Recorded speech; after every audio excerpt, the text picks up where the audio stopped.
And good afternoon, Harry.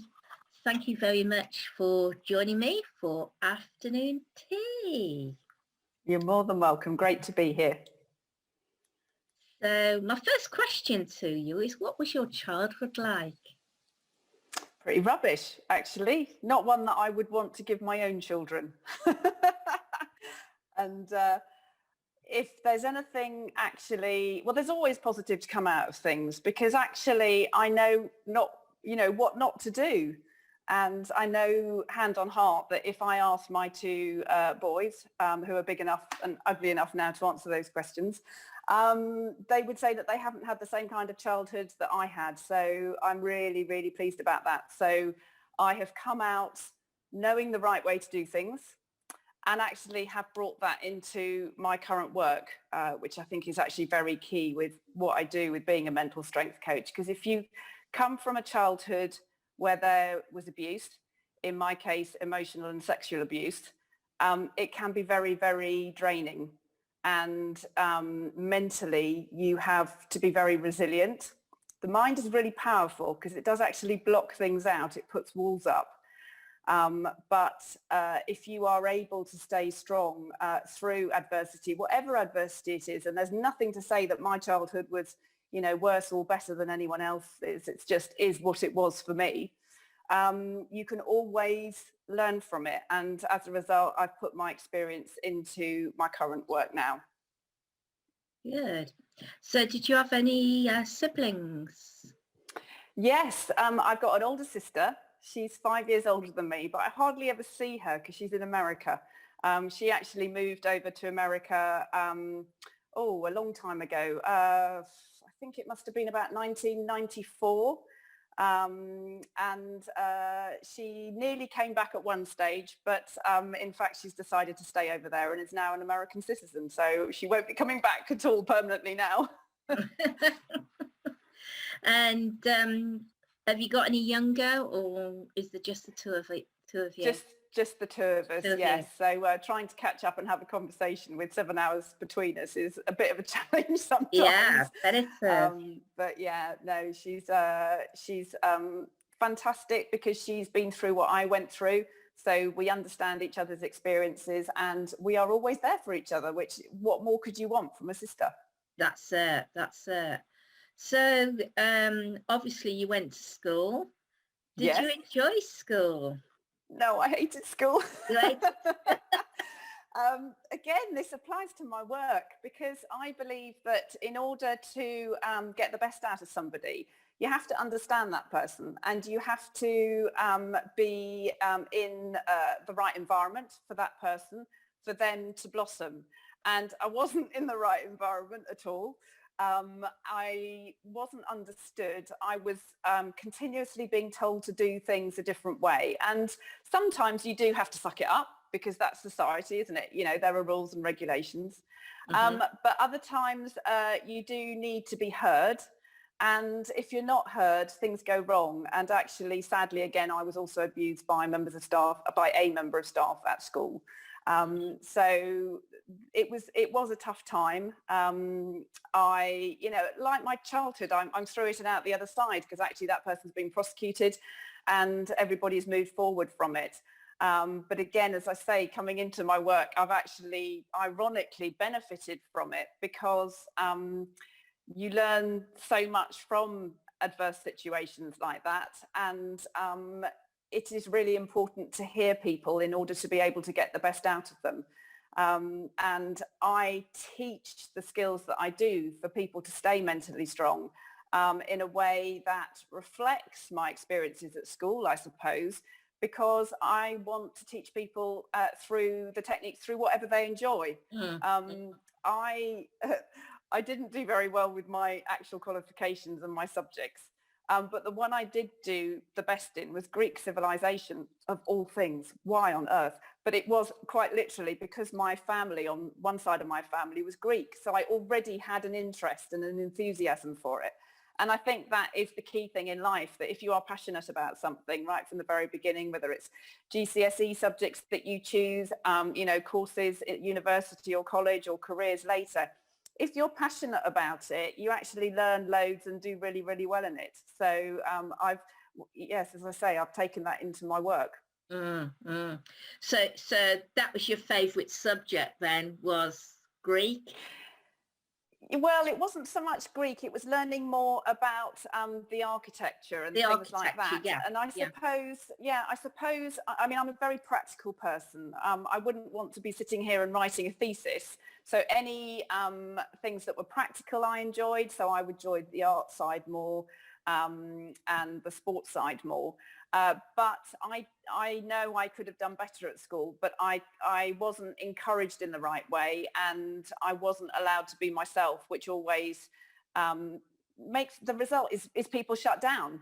So whilst I enjoyed the sport and I enjoyed the odd subject here and there, that was about as far as it went, because if you're continuously in an environment which isn't working for you, it doesn't bring out the best in you, and as a result things go wrong.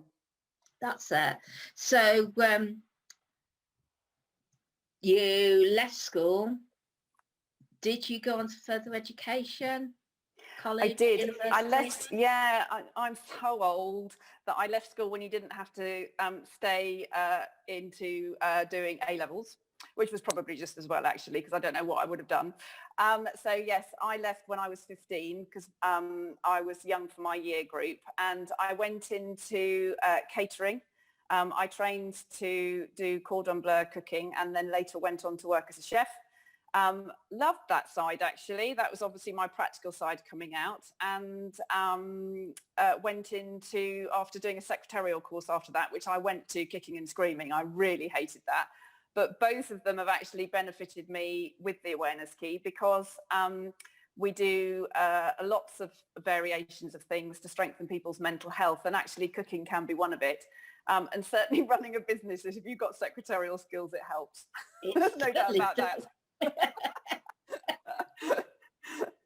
Yeah, I know. My filing leaves a lot to be desired, because everything begins with A and it goes to B, but then I don't file it in what's the order. It's just that begins with A, so all the A's are in there, all the B's are in there, somewhere in there.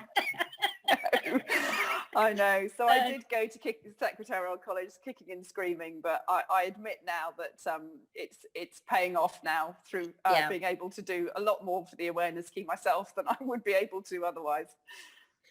So you went to secretarial college, you did your catering. Did you have a job then before setting up the Centre of Influence? Yes, I used to run wine bars and restaurants in the City of London, which I absolutely loved. I think I became a bit of a counsellor, actually, being the manager, because I remember people would turn up, at lunchtime and in the evening. They had really, really stressful jobs, and dealing with, millions and millions of pounds of various exchanges of money throughout the day. And it was really, really stressful. And my bar actually sort of lost its original name and became known as Harry's Bar.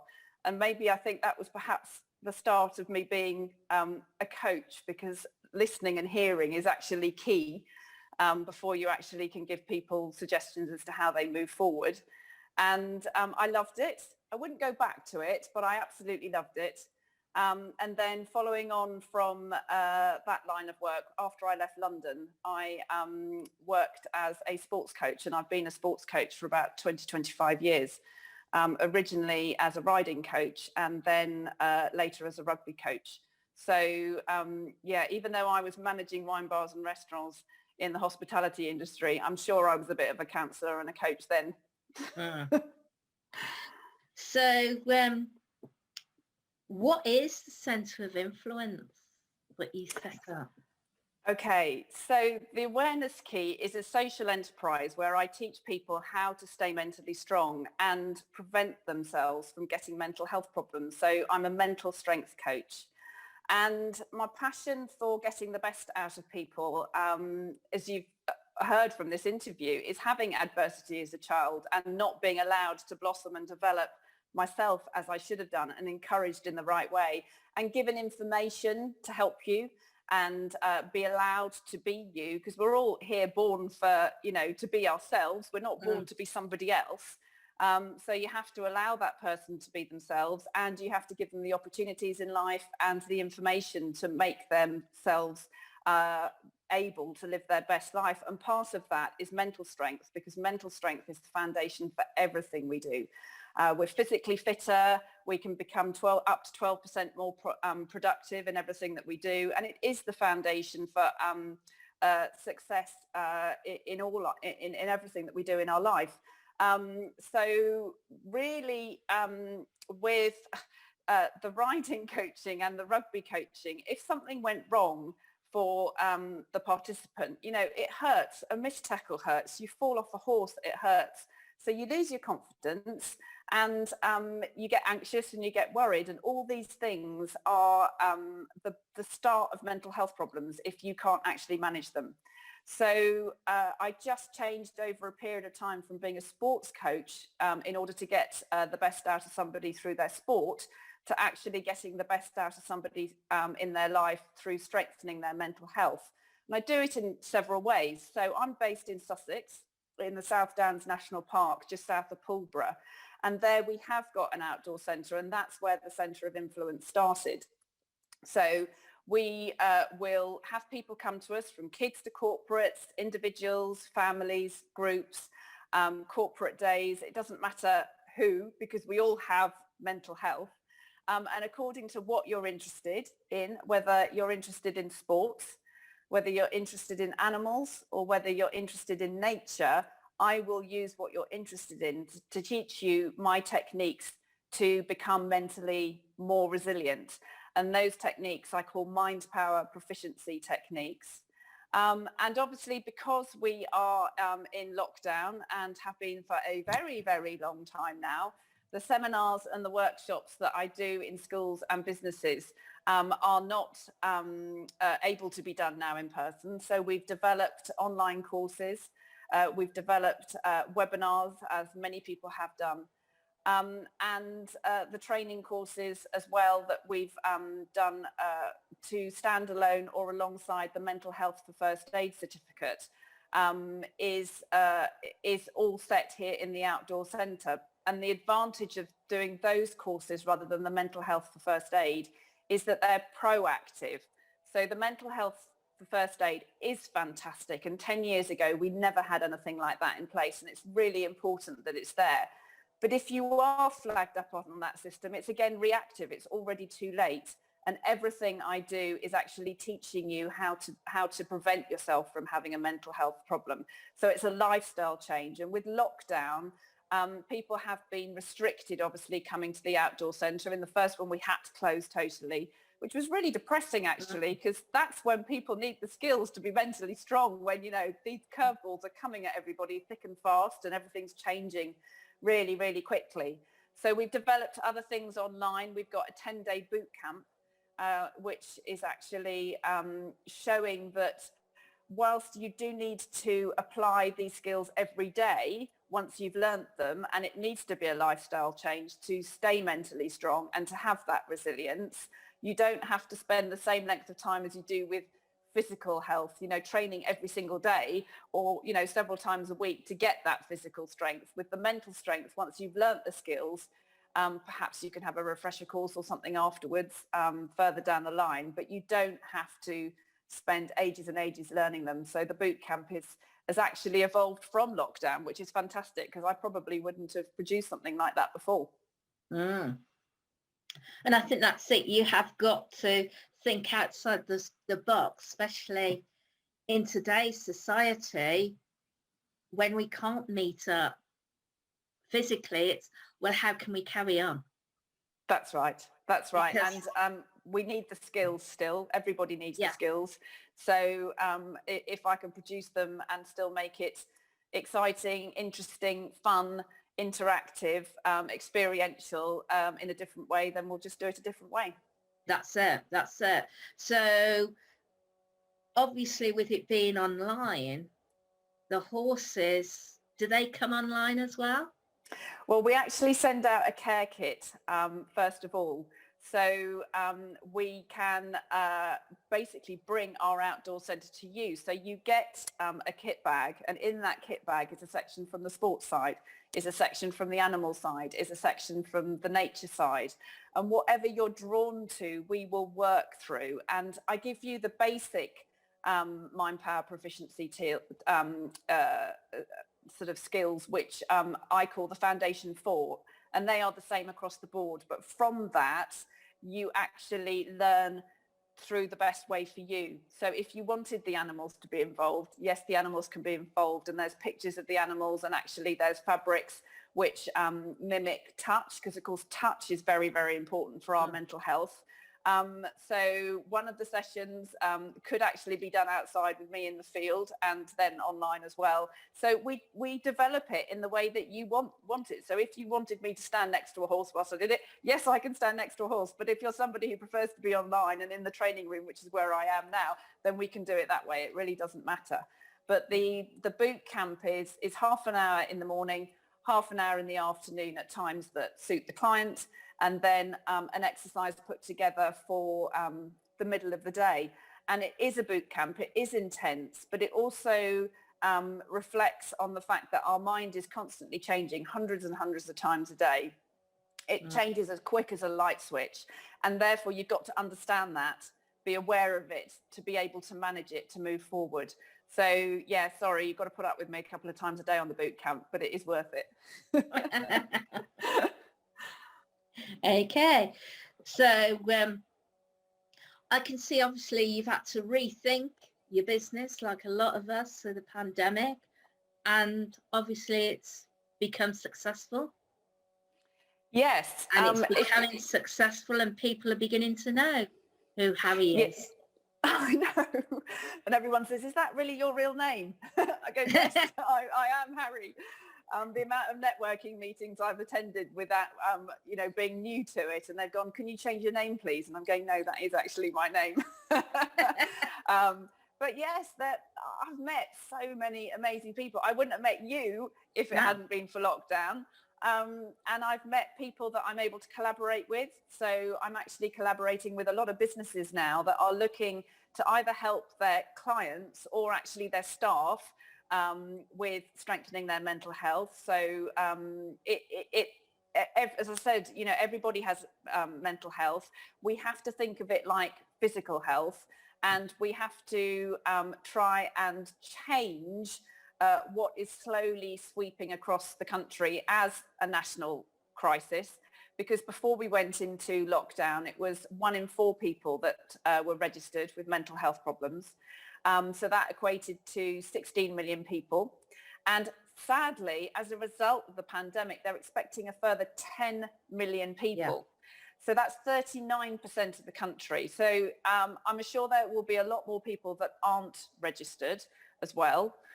So that's over a third of our own family, a third of our own friends, a third of our work colleagues, our children's friends. So it was very important to me, not just to be able to pay the bills and having to use that word pivot. I hate that word pivot. It's all got a bit boring and tedious, but I obviously have to pay the bills. But secondly, now is the time to get these skills across to people, and you have to step up to go to a gym or a running club or to go out for a jog to stay physically fit. And so you have to make the commitment yourself to step up and learn these skills. And the fact that I've had to change to do it a different way doesn't matter in a way, because I get it across to a lot more people. So I can do these courses across the world. It's not just people that are local to me in Sussex. So in a way, it's actually played into my hands. Well, I think it's the same with my business as well. It has gone international. There's nothing stopping you. And I think if it hadn't have happened, we wouldn't have grown the way we've grown today. Definitely. So I think that's the positive. And we have to look at the positives rather than the negatives. Yes, because actually the mind automatically focuses on the challenges and the negatives, and you've got to actually train it to focus on the positives. Otherwise it spirals going in the wrong direction, and then that is the start of the mental health problems. That's it. Or wasn't it being a problem, a challenge to find the solution? Yes, definitely. I I never think use the word negative. I that, only ever allow the word challenge because there's a solution to a challenge. A yeah, negative's a dead end. yeah, And that's there's it. always positive that comes out of a challenge. That's it. Whereas if you look at it as a problem, chances are you're not going to find the solution. But if you turn that round to a challenge, you're going to get the solution. So let's That's find the right. solution amongst this lot. That's So right. looking back over your life now, is there anything that you would have liked to change? If you could go back and change something, would you do it? My gut says no, really, because even though, well, I suppose it sounds a bit weird to say it, because actually when you're abused, people would say, you shouldn't do that to someone. People should not be submitted to that behaviour. But actually, I've learned so much from it, and it has made me who I am. And I wouldn't be this person if I hadn't suffered that. I would say if I wanted anything else, I would like to have been more successful in my eventing, which is my hobby. But sadly, I had some very bad luck with horses. I had 2 put down in 1 year and I had one that was extremely injured. And that's my passion. And I absolutely love going out to do that. So I would like to have changed that. But even though I'm getting older, I'm still planning to get out there again and stay eventing and get up back again up to a high level. So it's not stopping me. I might have liked to have had that already, but it's not stopping me. I'm still going to go out there and do it. Yeah. And actually, everything that I've experienced, as I said earlier, when you were asking me at the beginning of the interview, I've brought it all into my work. So actually, I can relate to people very, very well because of the experiences that I've been to. So how can anybody on the broadcast or those listening to the recordings help you? Okay. I'm asking for 2 things. I want people to genuinely think about whether they would actually step up to strengthen their mental health. Because what often happens is, especially now with mental health being talked about in the press 24/7, everybody knows that there is a serious problem out there and that it's getting worse. And everybody agrees. But actually they agree for other people. They don't actually step up themselves and go, actually, I need to learn these skills, because it's very easy, for example, to raise money for a charity. I don't know, perhaps fresh water out in Africa or buildings out in Africa. And it's a fantastic cause. And that person who raises loads of money for it is doing awesome work. But they would never actually go out there to dig the trench for the water pipes to help put the buildings up. And actually, that's a different type of help. And if you think about it, you've actually got to help yourself. And you've got to step up and decide, like going to do something for your physical fitness, that you've got to learn these skills for the mental fitness. And as I say, the 10-day boot camp that I do demonstrates the fact you don't have to spend, months and months and months doing it. So I would like people to carry on talking about mental health, because it is the foundation of getting everything strong in your life. But to think about it from yourself, not just from your child's point of view or a friend's point of view, or a colleague might need it, because everyone sort of scatterguns those thoughts and passions about mental health to other people. You've got to actually be a bit selfish and step up for yourself to do it. And the other thing is that I would love people to get involved with the petition that I've finally got into place into government. It took several attempts because, again, people don't realise that the system in place is reactive. It actually needs to change to a proactive system. So the government didn't really get it for a while, but they have got it now. It's in place and we need it signed. We need 100,000 signatures in order for it to be heard in government. And the title of the petition is the government to fund mental health sessions in both schools and businesses and workplaces, so that we can prevent mental health problems. So it's the opportunity of a lifetime, because it changes the dynamics and the way the mental health system is run in this country. And hopefully it will help alleviate the NHS. It will stop people having to wait in horrendously long queues to speak to counsellors, because hopefully they won't need the treatment in the first place. Yeah, that's it. So if anybody needs your help, how can they get in touch with you? My website is obviously www.awarenesskey.co.uk.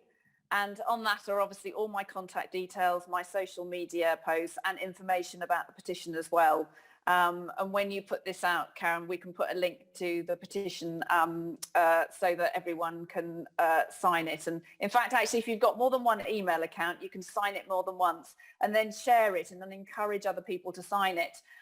Because trying to get these petitions signed is really, really hard. And you probably recall how successful Marcus Rashford was with the school meals, and then Itoji, the Saracens England rugby player, with getting laptops and computers out to people. When you're famous, it's really, really easy.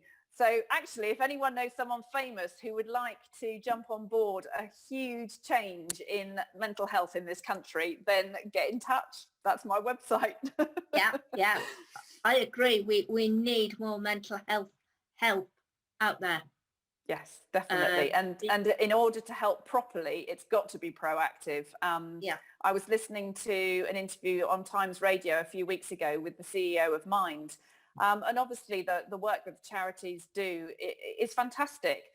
But they're talking about all the systems and the money that needs to be put into place to keep the facilities open to help people with mental health problems. Of course, that's correct. That is absolutely correct. But actually, we can stop people having those mental health problems in the first place. Yeah. And I mean, I've heard that in Worcestershire, there's a 5-year waiting list. It's so sad that people have to go through that. So sad. And if these skills, are taught to people in the first place, then there's a big chance that they're not going to actually be put in that situation. And, curveballs are rubbish sometimes. Sometimes they're small, sometimes they're large, sometimes, you just get continuously bombarded by them. But we learn everything in life, right from being a toddler and a baby. You learn to walk, you learn to talk, you learn to drive, you learn what, we've spoken about it with myself, what things you choose for your career. Nothing in life cannot be learned, but you have to have the opportunity for it to be taught and to step up to actually learn it as well yourself. And mental health skills are there for the learning now, whereas they weren't before. So let's now jump on as a fantastic opportunity. That's it. Has anybody got any questions for Harry? I'd just like to initially say I'm really sorry for being late. I'm painting. I love it. What were you painting? A spare bedroom, and I thought I was in time, and then I looked at the clock and was like, You were getting carried away. You were loving your painting so much. I've wrapped my paintbrush in cling film, and there you go. Love it. That's fantastic. I apologise for the state of my dress as well, but there you go. Thank you for being here. It's a pleasure for you to have you here. It was interesting to hear you talk, Harry, and I'm sorry I missed the beginning of it. But a friend of mine has got a 9-year-old, and her daughter's friend, who is also 9, is in quite a sorry state, and so she took them both out after their school lessons online yesterday, just so that they could mix and have a play. And but it's really affecting that age group. Seems to be particularly affected. Yes, last week, I don't know if you know, was Children's Mental Health Week, and I was speaking, obviously not in person, it was through webinars to various schools of different ages, primary schools, senior schools, and colleges as well for apprenticeships. And it is something that really should be taught at that age, because they are like sponges, and it's so much easier to pick up skills when you don't have to undo a life of everything that's gone on for you. And we forget how important basic things are, and Mother Nature is really powerful. It's showing us this now. And me going out to the fields this morning just to check that the horses were okay. The ice is so thick on the water troughs, but you pick it up and you break through it so the horses have got water, but there is beauty inside it. And things like that, the basic things in life, are being taken away. And we don't appreciate how much that actually makes a difference to our mental state. And whilst somebody might come here and they might say, no, the last thing they want to do is sit around a fire pit, but they will want to throw a rugby ball around with me or throw a basketball into a net. It's so important that you do what is right for you, and people are not able to do that at the moment, which is why the mental health challenge is so difficult. But also simply because these skills haven't been taught. I remember a few years ago now, I had a teenage girl who was, her parents got in touch with me. They were just very aware that it wasn't really bad bullying, but it was the start of having a tough time in the playground. Every single break time, there was all the banter and it was just getting too much for her. And they noticed a change in her behaviour. She became withdrawn. And she came to me and she did at that time, it was a standard 8-session program. And at the end of it, I said to her, what did you enjoy the most? And for her, she was a horsey child, so she did the horses and loved something to do with that. That was fine. And I said, but what have you learnt the most? And she actually said that she'd learnt that she was a bigger and more powerful and strong person than she ever thought that she was. Mm-hmm. And if you can learn that at that young age, you are going to be so much more proficient in everything that you do, because you've got that inner strength and mental strength. And the skills aren't taught. So both children and adults are suffering. The things that we love to do have been taken away from us. And it is very, very difficult. And that's why I can't remember when you came into the interview, I was desperate to be able to adapt and allow these skills to be taught online, bearing in mind not everyone can come to me, because it is so important. And children are having a very, very tough time. There's no doubt about it. Mm-hmm. Very interesting. Mm-hmm. You're very, you're obviously very passionate. That really, really shines through. But you're also very calming, and so I can understand that anybody would not have a problem in talking to you about their problems. That Thank really you. Shines through. Thank you. That's really kind. Everyone is who they are. You're not meant to be anyone else. And actually, with the animal side of the business, you turn up and a dog doesn't judge you, and a horse doesn't judge you, the cat doesn't judge you. They know you are born with everything that you are meant to have. But what you have to do is bring out that best in the person. And I've ended up, moving away from my sports coaching to be coaching to get your best through mental strength. And I've worked with loads of different people. I come from a family background where half the family was really struggling financially from day-to-day life, living in council houses. And then the other side of the family was very well off.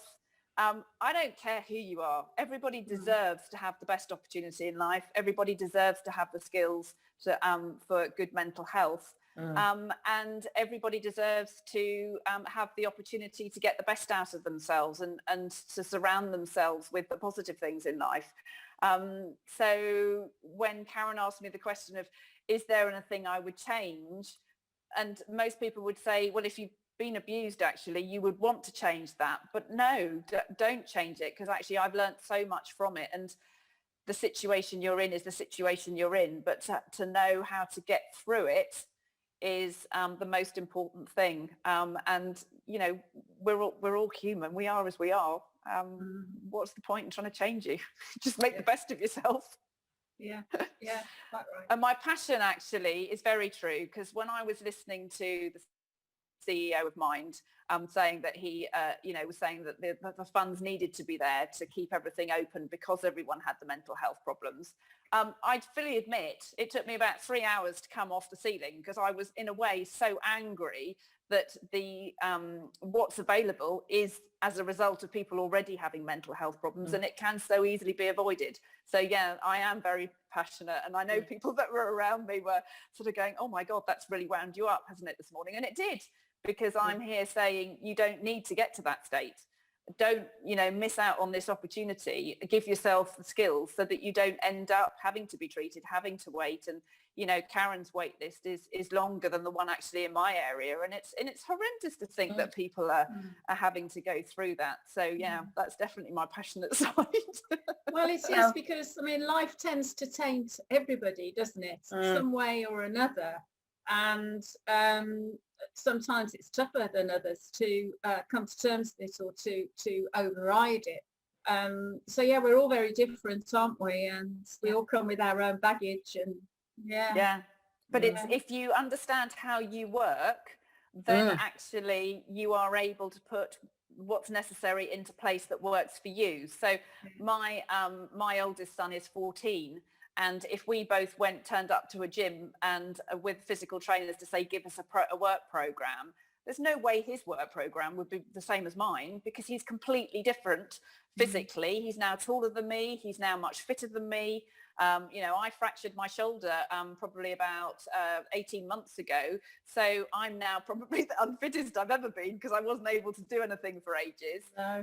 There's no way that the PT trainers would actually be giving him and me the same program. And it's exactly the same for mental health. So all four of us here would have a completely separate program to make sure that it was right for you. Any more questions? Yeah, I was just going to say, I think my internet wasn't so good, so I've missed out a couple of things now from what you said, Harry. Yeah, I'm really impressed by you for what you've done. You've gone a long way and gone through lots too in your childhood, and you got yourself out of it. Really, really impressed, really. Thank you. That's very, very kind. But the thing is, everybody can do it. They just need to learn the skills to do it. So, everyone will have those dark days, and some days I have quite literally screamed, shouted, cried. But if you know how to get through it, you can do, and that's what I'm there to teach people. I have another question for you too. Your sister is in America. Yes. And you don't want to emigrate to America to be with her and take yourself up there? I have been really tempted, and in fact, actually, she's moved in the last couple of years to New Mexico. And the photographs she sends me are just breathtaking, are absolutely breathtaking. After the pandemic, I'm going to definitely be going over there, because I haven't, with the pandemic, had an opportunity to go and see where she's moved to. But yeah, absolutely stunning views. At the moment, it's not the time. I know I will be traveling more. And actually, the Awareness Key's been asked to do some work perhaps over in Dubai. But again, that was all before lockdown. So maybe I'll get the opportunity to travel more through the Awareness Key going international as well. Who knows? But yes, America, I love going, but I don't know if it would suit me for the whole of my life. I find everything being so, I don't know. I just think that they work in a very, very different way. And one thing that always sticks in my mind that my sister said to me was that when she first moved over there, and you're obviously trying to find friends that you connect with, people would say to her, oh, give me a ring, come round for a coffee. And certainly in England, I don't know how you find it in Germany, Mandy, but in England, you don't say that unless you mean it. And then when she did actually phone people up and say, right, I'm phoning you up for that coffee, they just looked at her as though she was a complete idiot. So I said to her, how on earth did you find friends when you first went over there? How do you know that people are being genuine? And I do always, I might always fight my corner, and I'm a strong character, but I do want people to be genuine. So I don't know if I'd find living out there suitable for me, but definitely go and travel there more and just enjoy the cultures, because there's so many different ways of doing things in one country, because it's such a huge place, isn't it? Thank you very much. Any more questions? No? Well, thank you very much, Harry, for joining me for afternoon tea. Thank you, Karen. It's been lovely. Thank you so much.